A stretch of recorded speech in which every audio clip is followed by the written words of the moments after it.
bloated, tired, or sluggish? Your liver could be asking for a reset. Today, I'll share a powerful natural liver cleansing drink that flushes out toxins, boosts energy, and supports digestion, all from ingredients you already have at home. Let's make it. Step 1. Why your liver matters.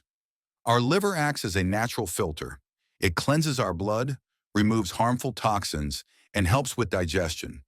When it's overloaded, you may feel tired, bloated, and even notice dull skin.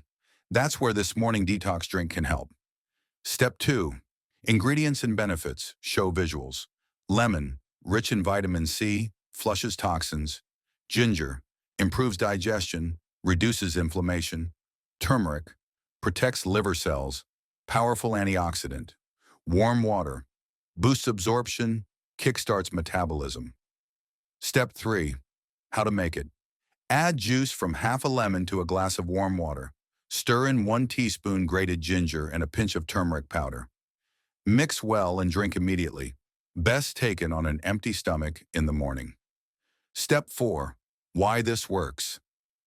Lemon detoxifies, ginger improves digestion, turmeric protects your liver. Together, they make a natural, powerful liver cleanser. Try this drink for 7 days and see the difference in your energy and digestion. Like this video, subscribe for more natural health tips, and share it with someone who needs a liver reset. Stay healthy, stay energized.